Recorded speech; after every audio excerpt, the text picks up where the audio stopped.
but he's especially... Well, Peter, you might be the first person on this planet that has ever shut me up for this long. Good old Heraclitus, I tell you, that wild and crazy guy. If I came to you and I gave you $10,000 for 20% of the company. Deal. Yeah. So, is that a verbal? Younger than us, sorry to say, Joseph. What, younger than 20? Joe, we're just trying to help you because clearly you've lost control of the conversation. You know what? With all due respect, I never had control of the situation. Doesn't mean I'm overgone.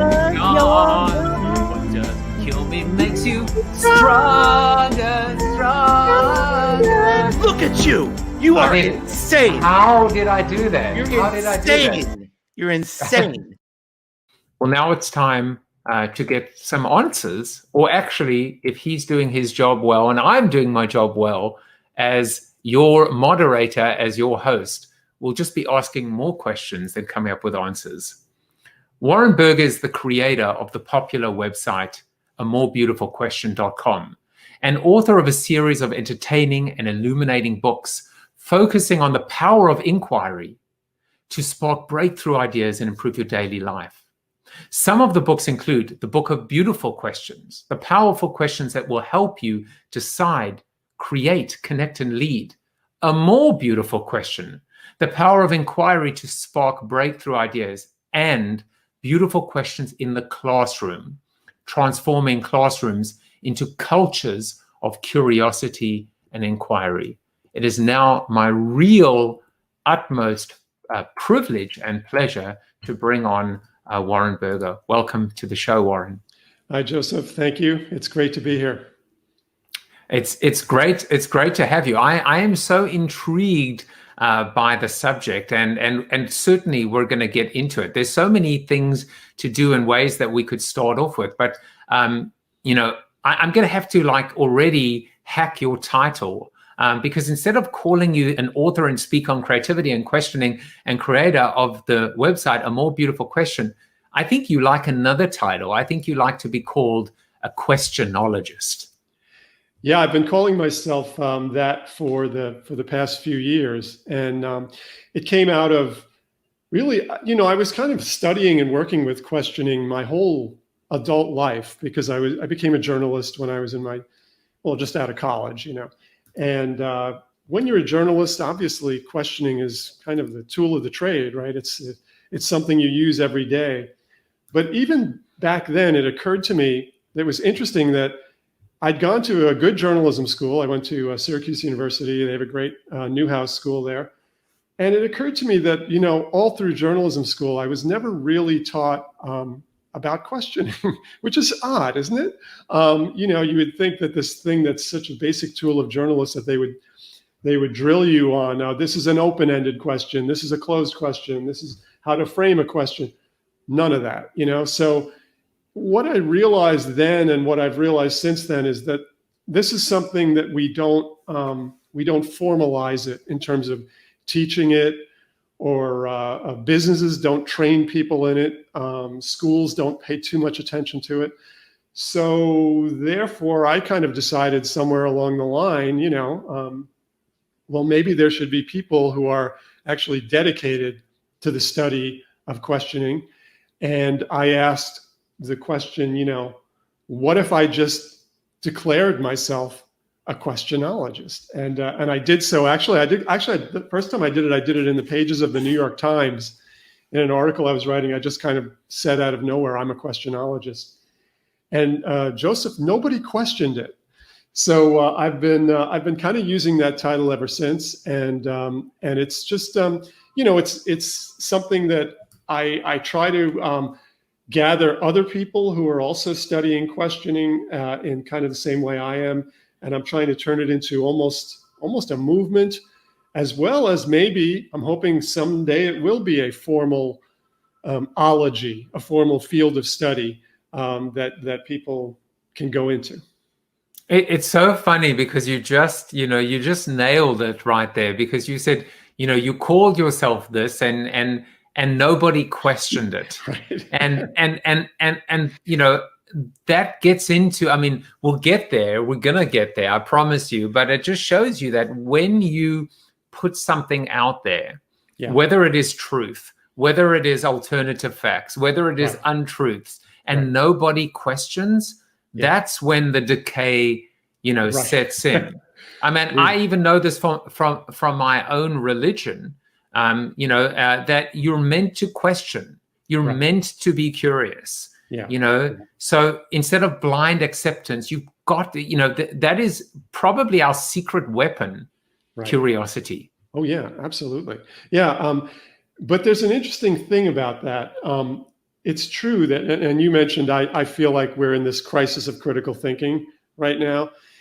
And a big part of that is not questioning, but there's another part of it, which is only asking questions from one point of view or from one perspective. So what you'll find is when you have a crisis of critical thinking going on, there are people out there asking questions, and they're asking very challenging questions, but they're only asking them from their own side of the political fence and from their own perspective that they're already comfortable with. There's actually a term for that that's called, by this professor of critical thinking, who called it weak sense critical thinking. Weak sense critical thinking. And that's when you use the tools of critical thinking, right, which is being skeptical and asking questions, but you're only using it to validate your own views and to defend your own views.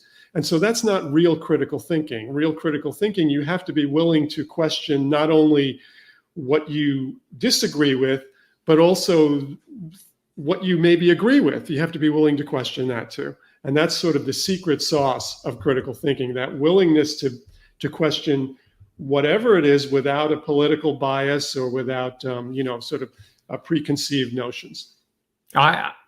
There's so much meat. That's why it is spare ribs day or baby back ribs day.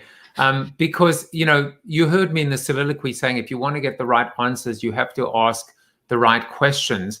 But it actually makes me think about when I wrote my second book, which was called Join the Conversation. I defined conversation as between two or more sides, not two or more people, because it's like that. What is the sound of one hand clapping? When everyone just agrees with one another and reinforces their own worldview. Critical thinking or critical questioning, it's almost like it's a contradiction, because where is the constructive criticism? Where is the critical aspect when all we are doing really is just reinforcing that bias, or as you call it, weak? What was that word again? The term is weak sense critical thinking. Right. And so it's like and I can point to almost any political pundit on television, and most of them are, or many of them are, weak sense critical thinkers. So they're very good at constructing an argument. They're very good at picking apart someone else's argument, but they rarely will question their own positions and their own, beliefs. I told you earlier that there was someone that you had to meet. And he's already asking questions on the chat. So we'll bring him in, but I figured this would be a good time to play Stump the Guest and to ask you this question, which is, who said this? Judge a man by his questions rather than by his answers. Oh, I think I've come across that quote. Do you give hints to like initials? Well, if I give you the initial, you'll get it in a second. But the man I'm telling you about, that I will bring his comments and his questions on, shortly, is a philosopher, and the man who said this is a philosopher. Ah, philosopher. Okay. I think he's a philosopher. Bertrand Russell. I'll give you an initial, and then it should be a dead giveaway. The initial is V. Oh, Voltaire. No, and the answer is Voltaire. Okay, great. All right. Yeah. So I think I have come across that quote before. I tend to collect the questioning quotes. I collect lots of things. Another thing I collect, Joseph, is songs that have a question for the title. And like, Elvis Costello's song, "What's So Funny About Peace, Love, and Understanding?" I have about 50 or 60 songs like "Who Wrote the Book of Love?" And so I've gotten into all kinds of question trivia, famous questions through history, things of that nature. But who did write the book of love? The book on love? I think the answer is unclear.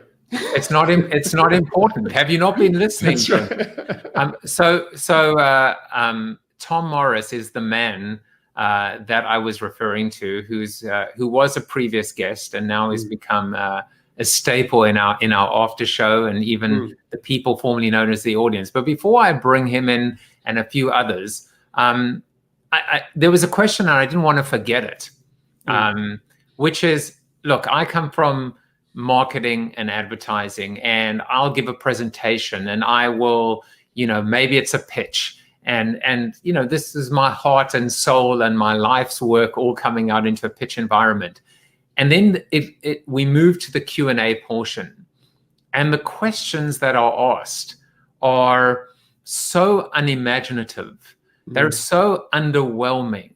They're questions for the sake of asking questions. Yeah. They're like, well, can we translate this into another language? And, have you thought about privacy? They're so obvious and safe. And I almost wonder, because you said it at the beginning, why can't we ask better questions? And if we don't have a really good question to ask, why do we even bother asking it in the first place? Well, I think I think I have an answer to that latter part, which is that we use questions as a tool sometimes that is misused. So we'll use questions, for instance, to actually criticize someone, and so we'll say something like, "What were you thinking? What is wrong with you?" And so we're using questions sometimes as veiled criticism, but we're also using questions sometimes to make ourselves look good.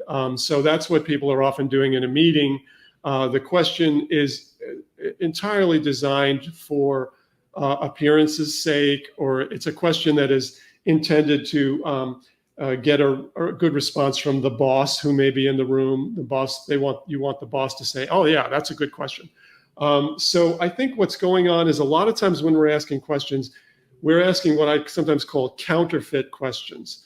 And a counterfeit question to me is any question that does not have curiosity at the root of it.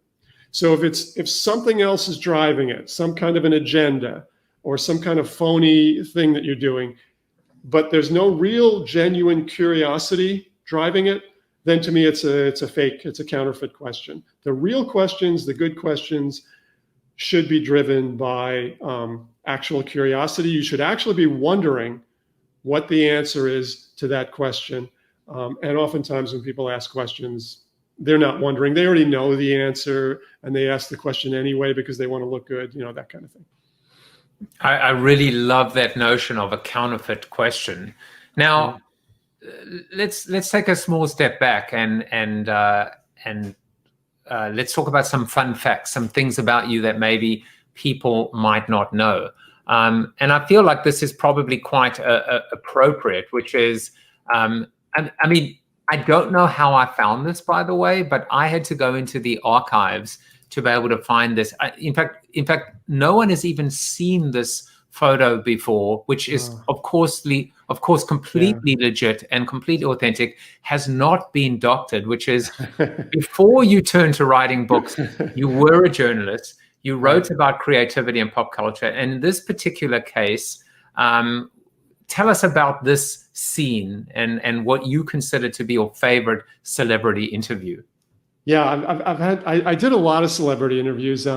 Usually they were over the phone and, with Tom Hanks and people like that. And they were all fine.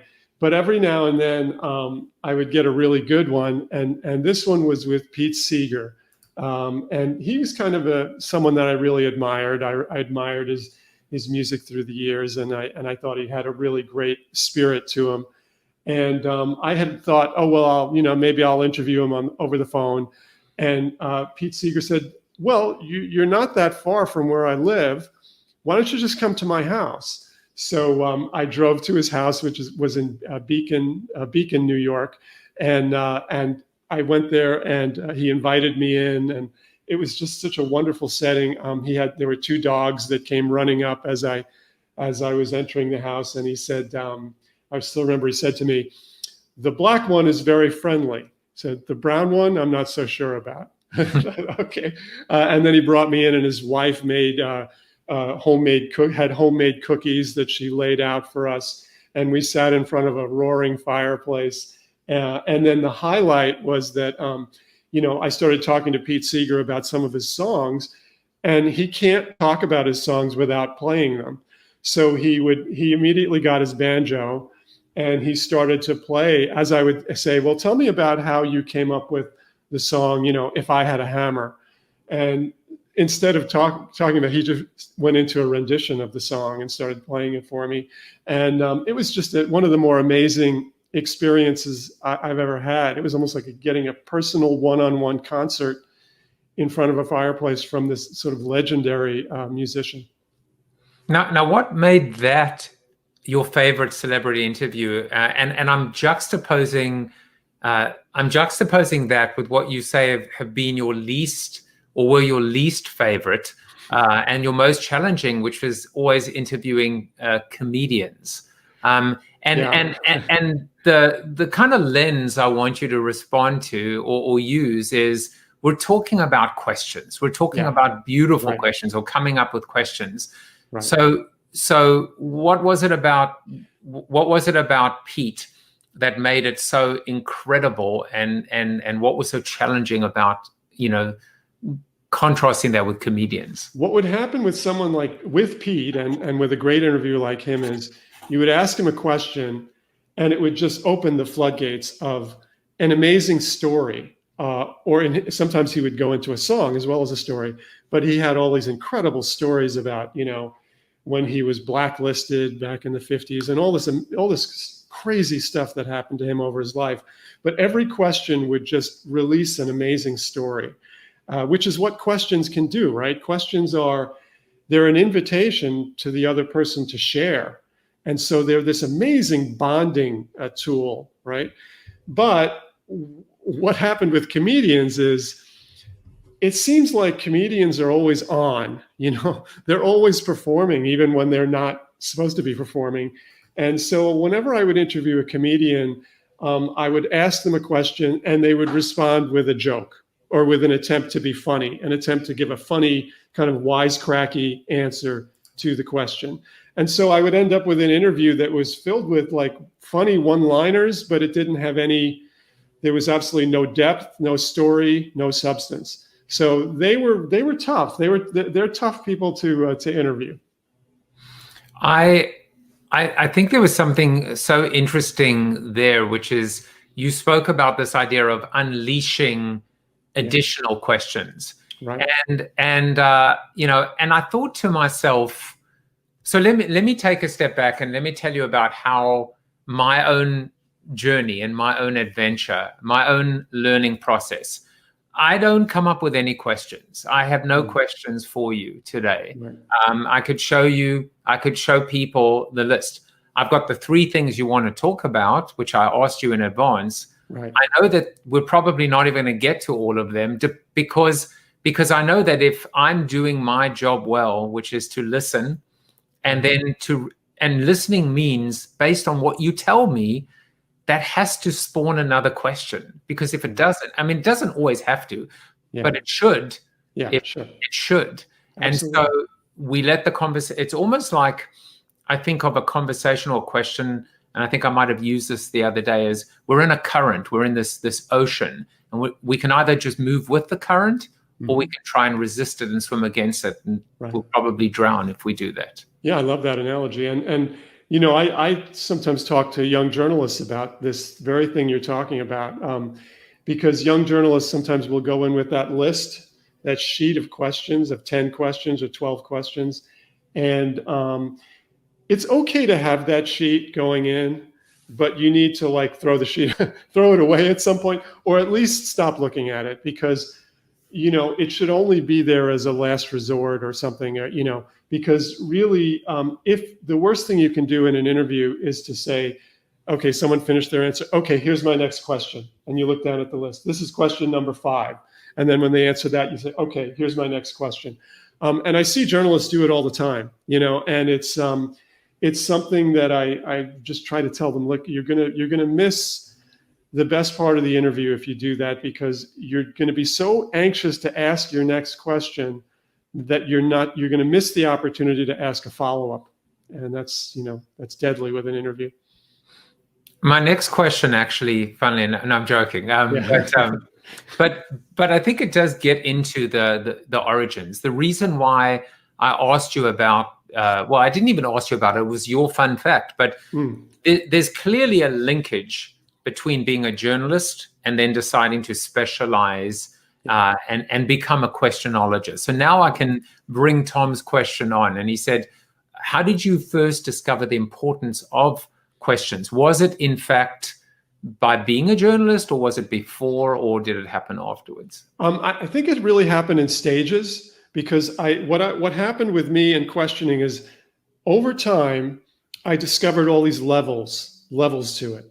So in the beginning, as a journalist, I discovered the importance of questions just as a way of getting information out of people, right? It's the ultimate tool. It's the best tool for pulling information out of people who are your sources of information, right? So that was my initial take on questioning. And then over the years, I started to see that it was powerful in so many other ways. So at one point later in my career, I started writing about innovators. I was writing a lot for Wired magazine, and I would always be profiling, you know, some tech innovator or somebody who'd come up with some amazing creation. And what I discovered with those people was that they were using questioning in a different way. Like I was using it to pull information out of people. They were using questioning to sort of challenge the status quo. So they would ask these amazing questions, usually directed to themselves, about, you know, why hasn't someone come up with a better way to do X? And what if you could take this new technology that's emerging here and combine it with this problem over here? What might that allow you to do? So innovators were asking these incredible questions that led to breakthroughs and innovations. So that became a whole new way for me to look at the importance of questions. Now, all of a sudden, it's not just a communication tool. Now it's a thing that sparks innovation. It sparks creativity. And I think that was what led me to my current path, because that's when I really said, okay, I'm going to write about this. You know, I didn't want to write about questioning as a journalist or questioning as a tool for communicating with people. For some reason, that didn't interest me. But once I saw that it had this expansive power in terms of innovation and sparking ideas, I said, that's a book. That's a book I want to do. And that became A More Beautiful Question, which is a lot of that book is about innovation. You know, it's a lot of it is about so many of great things in our world started with a question. And that became, you know, kind of a driving thing for me. And then since then, I've now gone in other directions. You know, I went from innovation and focusing a lot on, let's say, Silicon Valley or the business world. I went from that focus to, okay, now I'm sort of back to, it's a great communication tool. You know, I'm back to the starting point. And now I'm even thinking about, you know, it's a great leadership tool. You know, if you're a leader and you can ask the right questions, it's this amazing, powerful thing where you can sort of get people to rally around questions in a way that may be more effective than trying to foist answers on them. You know, one of the things I say, Joseph, to companies these days, and it's kind of funny because they have different reactions to it. Some like the idea, some don't. But I say to them, you might want to think about replacing your mission statement with a mission question. You know, your company has a mission statement. What would happen if you turned that into a mission question? And the reason you would do that is because a question is just more inviting to people. It's more stimulating. And so a mission statement is kind of this boring thing that nobody pays attention to. Turn that into a question like, how might we as a company do this amazing thing that's in our mission statement? How might we? And then when you phrase it that way, all of a sudden, people have a different reaction to it. They say, well, that's interesting. I have some ideas about that, or yeah, that's an interesting mission. I want to be part of that. So it's just this incredible difference between a question and a statement. One is kind of lays there flat and the statement, and people don't quite know what to do with it. The other is this invitation saying, we don't know the answer. Do you want to join us? Do you want to be part of exploring this? It has a whole different effect on people. It's a fantastic thought because, I talk a lot about this idea of how does a company become more customer centric. And I think the question is the ultimate customer centric, act of opening up a corporation, demonstrating not just vulnerability, but ability or propensity to partner. The mission statement says it's all about us, right?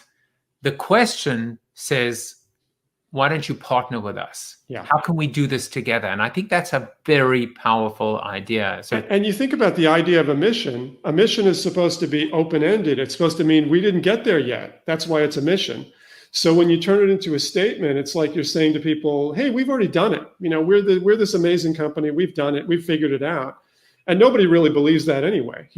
So you're much better off phrasing it as, this is what we're trying to do.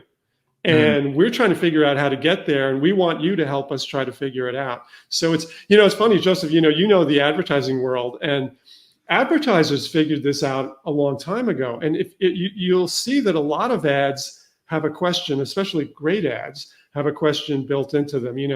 Got milk is a famous question, or wouldn't you really rather drive a Buick or whatever, so. Or in the political advertising realm, you had the famous question that I think it was Reagan asked, or I think it might have been Reagan's campaign when he was running, asked, are you better off now than you were 4 years ago? So the power of advertisers, if they can get people to ask a question, what they're doing is they're now it's not them trying to persuade you. Now it's trying to get you to persuade yourself of something. So if they can get you to think in terms of a question, you're doing their work for them. And it's very, very powerful. That is powerful. Yinka Charles on LinkedIn said, it's not just powerful, it's insightful. And Steve Garfield said, question, am I loving this? Answer, yes, I am. So there you go. There's an answer to the question. Just as a random aside, when I, give a presentation and then we go to the Q&A and people ask questions, and I hear this all the time, and then I say and other people say, that's a really great question. And it actually bugs me. Because it's like, is it really a great question? I'm sitting sometimes with the audience going, I don't think that was a good question at all. Why are you kissing their ass? Like, why would you do that? Yeah. So I'm trying not to say that anymore. But what I will do, the only thing I do now is I say, I've never been asked that question before.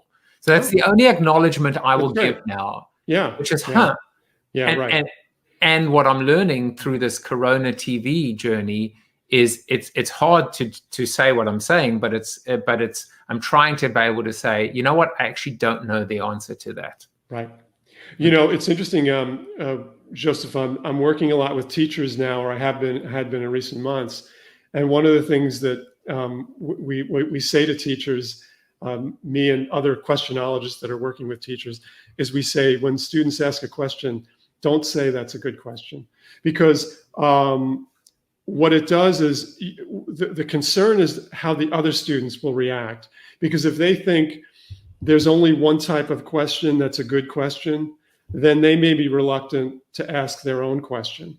So you don't want to put this kind of standard on it, like, oh, this is a good question, and if you ask it a different way, maybe it would be a bad question. You don't want to put those kinds of restrictions on young people. You want them to feel like they can ask anything, and any question they ask is worthy.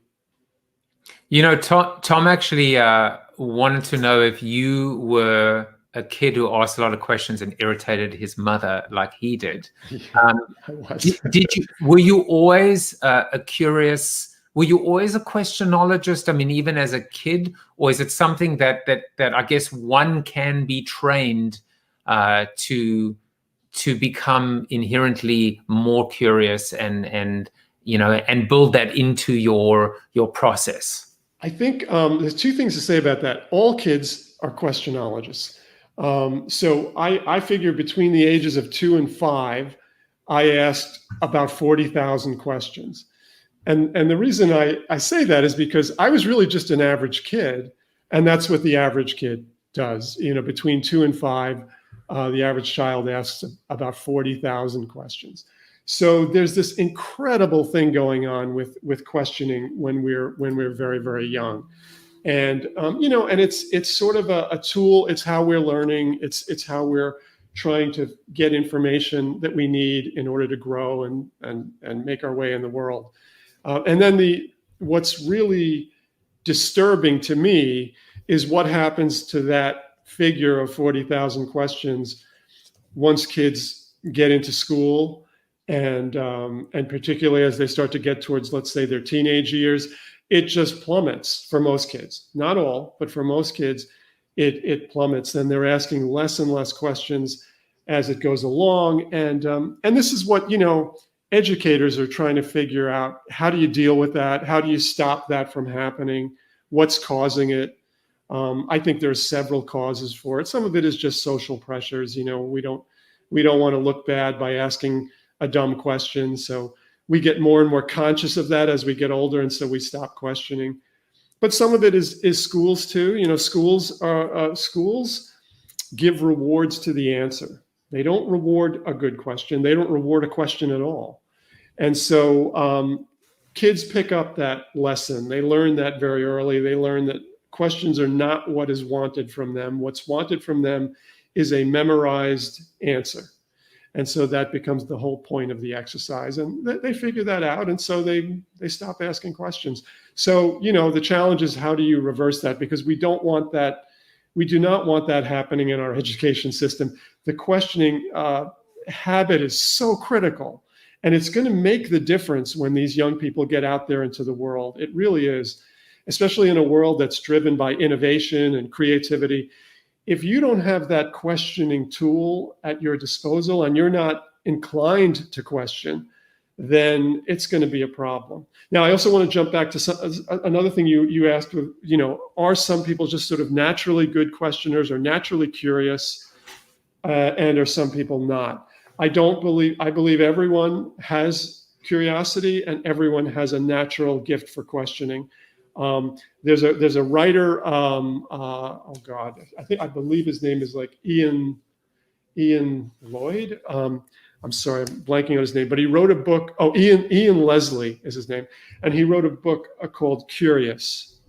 And he has some great research in there. But one of the things I really love in Curious that he says, and it comes from research, is that curiosity is a state, it's not a trait.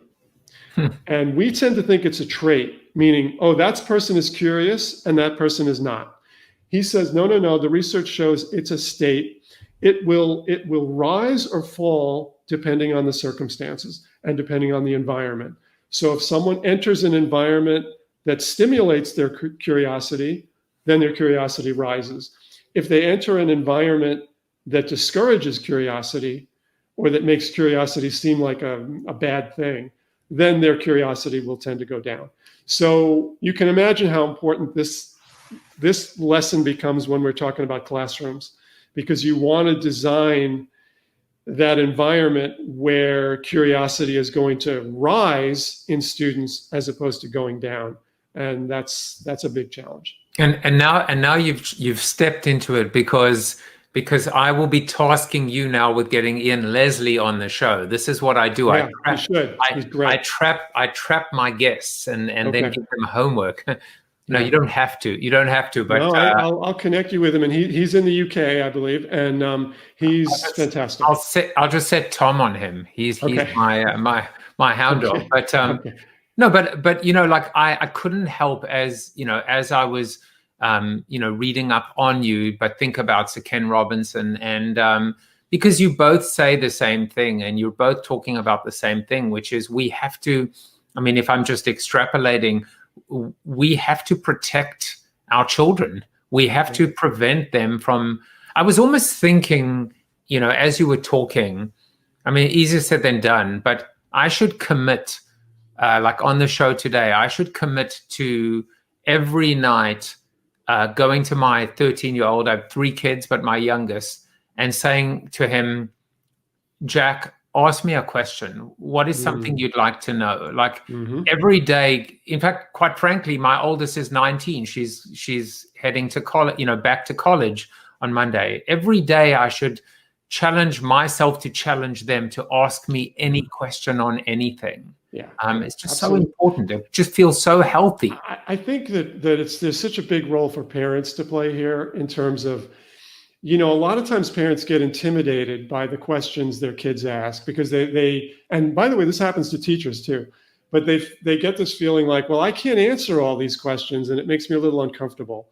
And the point to keep in mind there is you don't have to be the answer machine. You don't have to have the answers, but your role should be to encourage the questioning, to make sure it keeps going.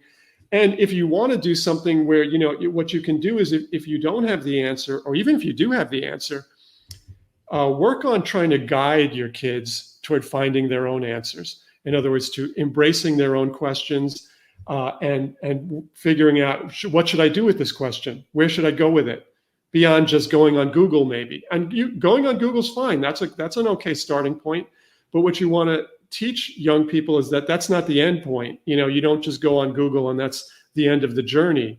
Google is the beginning of the quote unquote search. And a real quest for learning is going to take you into a much wider array of places and sources. So I think there's a lot that parents can do to sort of encourage the behavior and to help kids think of questioning as a fun thing. Think of it as a question is this adventure that a kid can go on, that if they take ownership of a question and then decide they're going to pursue it, there's so much that they can do with that, and it can lead to amazing things. I mean, I have to tell you that I went onto your website and I've been having so much fun and going down the rabbit hole of more beautiful questions. And one of the things that I saw is you can actually find out what your inquiry quotient is. And for those of you that want to take it, you just have to go to amorebeautifulquestion.com/what's your inquiry quotient quiz. Now I did it, and of course I think of myself as a curious, creative, open-minded innovator, and I scored 4 out of 10.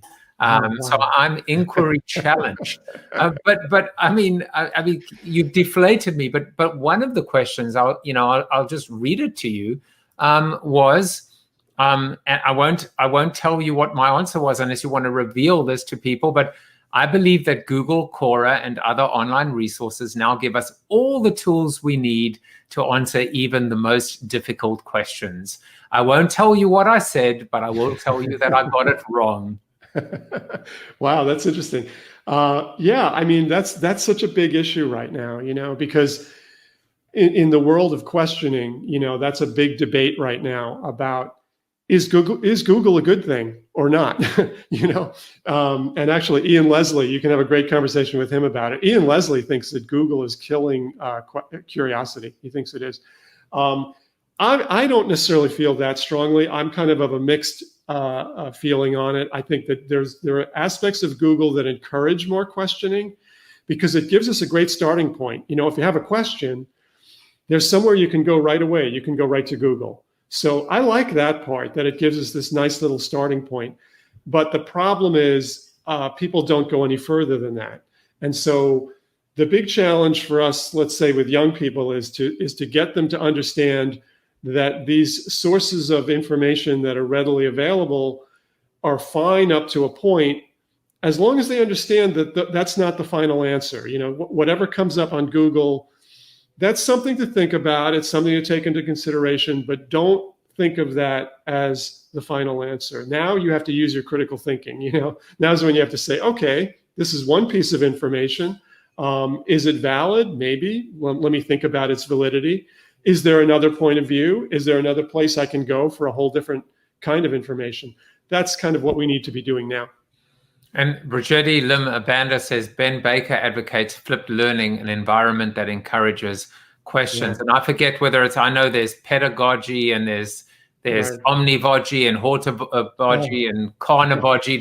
But I know goji, but I know there is a new goji, an emerging goji that is absolutely focused now on the inquiry, the students. Exactly. Whether it's case learning. So there's a whole movement that falls under the umbrella of inquiry learning or inquiry-based learning that includes a lot of this stuff. And of course, in the world of education, it's kind of funny. When I dip my toe in there sometimes, and I'm amazed at how much jargon there is and how people are sort of swimming in their own terminology and stuff. And I tend to go away. I tend to want to move away from that. I have a kind of an issue with jargon and with rigid kind of systems of inquiry. So a lot of times what I'm saying to teachers and educators is, I know you have this, like Bloom's taxonomy of questions or whatever, but I really am not as interested in that. I would rather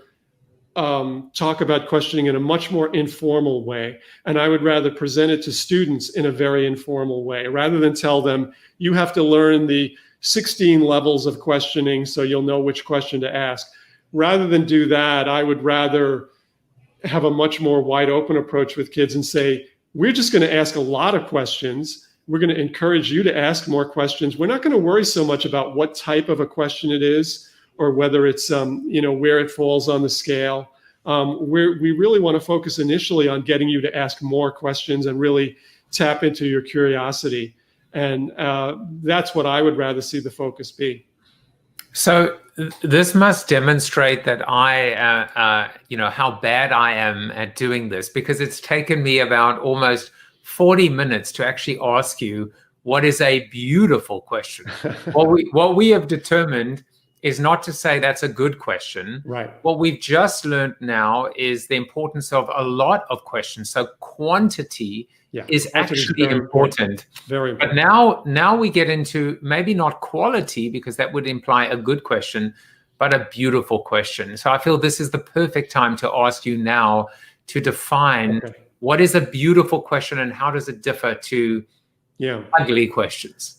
Well, actually, I was when I was first working on the book, I was initially using the framework of stupid questions, which were replaced by beautiful questions. Which is funny, right? It sounds like they're kind of opposite. But I called it an ugly question. Right.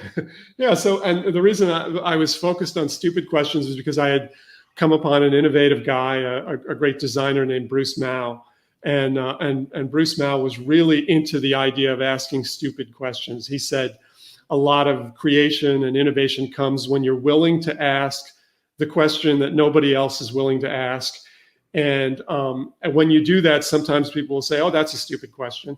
But if you're willing to be the one to ask, hey, we've been doing it this way for 10 years. Can I ask, why are we doing it this way? If you're the one who's willing to ask those kinds of questions, sometimes amazing things happen. So I started with that framework of stupid questions, but then I moved toward beautiful questions. I thought it was more empowering. And I came across a great line from the poet E.E. Cummings, he wrote, always the beautiful answer who asks a more beautiful question. And that became sort of the title of my book. Now, once I did that, once I embraced this idea of beautiful questions, I had to then define what do I mean by a beautiful question? And let me say at the beginning, it's very subjective because everyone will have a different idea of what they consider a beautiful question. Some people might ask spiritual questions or philosophical questions that can be very beautiful. But I was focused at the time I coined this definition on questions that create change or breakthroughs or some type of an innovation. And so I defined a beautiful question as a question that is ambitious but not too ambitious. It has to be actionable. So ambitious, yet actionable, that has the possibility of bringing about a change, any kind of a change. And so I would look for questions like that. And those kinds of questions would often be, again, it would be someone coming into a situation and saying, why are we doing it this way? Or what if we tried a whole different approach? What if we turned the whole thing upside down?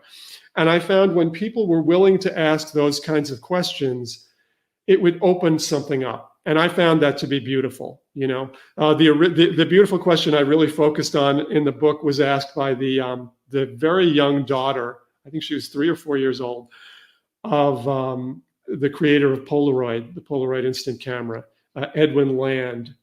And he says that whole process of creating the Polaroid instant camera came about because his 4-year-old daughter asked him, why do we have to wait for the picture? You know, at that time you took a picture, you had to send it away, and it took a while to get developed and printed. And so there was this incredible lag time between when you took a photo and when you saw the results. And this innocent child asked, you know, why do we have to wait for the picture? I want to see the picture right away. Why do we have to wait? And Edwin Land said that question triggered something for him. And he suddenly started to look into the idea of whether you could create an instant camera or not. And so that to me is a beautiful question. You know, it can be very innocent, it can be very simple, but yet it triggers something. Once it's out there, something changes and everybody looks at the issue differently.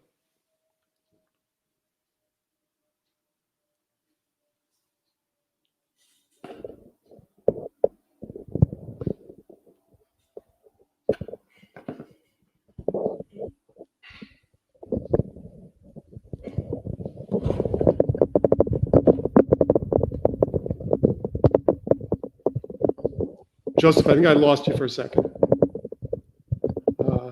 Oh, you know what? I did the thing that I've made the mistake now for the second time, which is I muted myself. Oh, okay. I assumed it was me with my No. mic. I Okay. mean, I was so enthralled that I didn't actually, you know, maybe it's my heavy breathing that I'm so enthralled. Okay. So did I miss a question there? Because if I did, I don't want to miss it. No, you didn't. You just the question is, why is Joseph such an amateur hack? No, but I loved what Jan said, which is a beautiful question is the one that leads me to the next one. But yes. I want to give you 2 other quotes, and one of them is, my narcissism, narcissistic scale is going to increase, because I'm going to quote myself again. I apologize. But here's something else that I often say. There are no dumb questions, only dumb answers. And I actually use this as well in context of when I'm, you know, sometimes I'll finish a presentation and I'll say, any questions, and nobody raises their hands. And maybe they're a little intimidated because often, you know, the message might be very impassioned and fire and brimstone. And so I'm trying to disarm them to recognize that no matter what you ask me, I'm going to be kind and nurturing back. And the last thing I will ever say is, that's a dumb question. Right. Yeah, absolutely. We shouldn't ever say that. Yeah. The other thing that I think of is that RF, I mean, it's attributed to many people, but there are those who ask questions. There are those who ask things and say why, and then there are those who ask things that could be an ask why not. Right. And I think that George Carlin had a good addition to that. Do you know George Carlin's a little addition to that? The comedian George Carlin. He said there are some people that ask, look at the way things are and ask why. There are some people that look at things that might be and ask why not. There are some people that have to go to work and don't have time for all that shit. That's just true. That's why George Carlin, who actually, by the way, George Carlin was someone I studied because that joke aside, he was an amazing questioner, and comedians often are. You know, I was speaking ill of comedians earlier in terms of their interviewing abilities, but they actually, in their work, the work of comedians, they are oftentimes, the best ones are questioning our society. They're questioning everything we do. And that's sort of the basis, particularly with someone like Carlin, it's the basis of all their material. That's very interesting. And I actually have a comedian on the show on Tuesday, Jane Condon. Ask her And about that. I absolutely will. Yeah. Well, in the time we have left, there's so much I want to ask you, but now I'll just say that if you want to continue to find out more and learn how to and become so much more comfortable with the idea of a beautiful question, maybe even sometimes somewhat ugly, because ugly and beauty are in the eyes of the beholder. Warren wrote the book of beautiful questions. He wrote a more beautiful question, and then of course beautiful questions in the classroom. But more importantly, there's a fantastic website to go to, and of course that website is amorebeautifulquestion.com. I'm going to give you a whole bunch of calls to action or ways that you can connect with Warren, and I'm also going to tease you in terms of coming and hanging out with us in the Zoom after show, because what I'd like to do, Warren, is I'd like to discuss something that I know is on your mind right now, which is this idea of a critical thinking crisis. And maybe we can get into that, and of course just take questions from the community. But here are some things you can do besides obviously go to the website. You can sign up at amorebeautifulquestion.com to get I don't know why it's occasional. It should be more frequent than occasional, but an email newsletter from Warren. You can also get a download link to get a free ebook with tips from his interviews with over 50 famous creative thinkers, and they are certainly famous thinkers at that. You can, of course, connect with Warren on the socials. They are scrolling at the bottom of the screen right now, and of course find many different pieces of content and ways to connect through the website, and of course warrenberger.com. Anything else that you would want to add before we head on over to the Zoom after show? The only thing I would say, I often say this as sort of as a closing thing, is I invite people to find their own beautiful question. Think of it almost as a New Year's resolution, but you don't have to do it on New Year's, and it doesn't have to be a resolution. A resolution is a statement, right? I'm going to do this, I'm going to do that. Think of it as a question you can come up with that you can pursue. It might begin with, how might I do more of X, or what if I wanted to blah, blah, blah.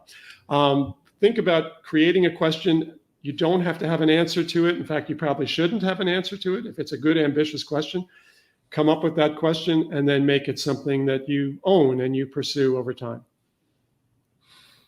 So I'm definitely not going to let you off the hook that easy. I was going to, but and I'll give you my beautiful question. I want to know what yours is. I want to know what yours is right now. What's a beautiful question in Warren Berger's mind right now? I think my beautiful question, because I don't have the answer to it, which is, if it's true that they say do what you love and the rest will follow.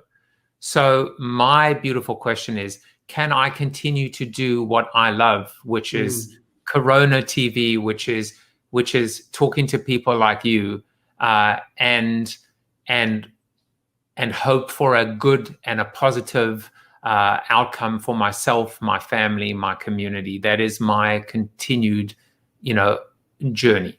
That's my beautiful question. That's wonderful. Yep. And that what to me, a beautiful question is something you should be able to really stay with and expand. The question can expand over time.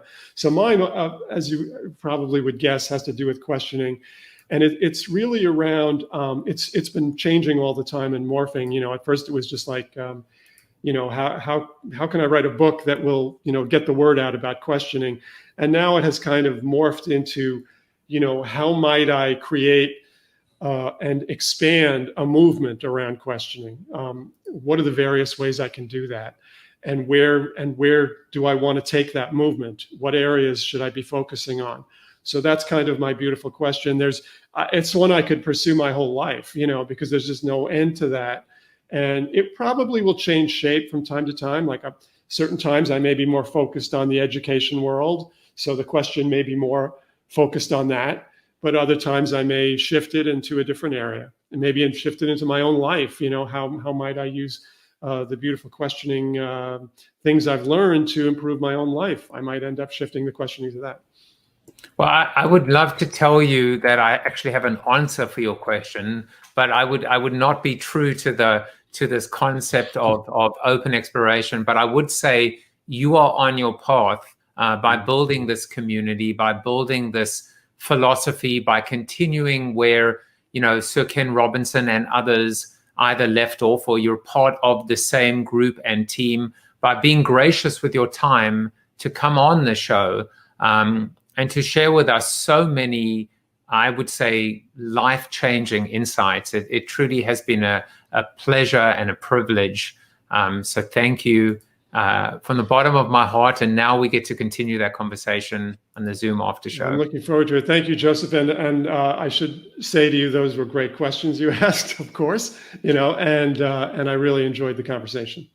Thank you for watching the show about hope, positivity, optimism, and if there's time left over, a little bit of marketing with your host, multiple author, and global keynote speaker, Joseph Jaffe. If you like the show, tell a friend or two. Please subscribe to the show. And if you want to get inside news, previews of upcoming guests, and much more, visit josephjaffe.com/subscribe to sign up for the show's newsletter. And despite the best ministrations of your wife, you still look ugly.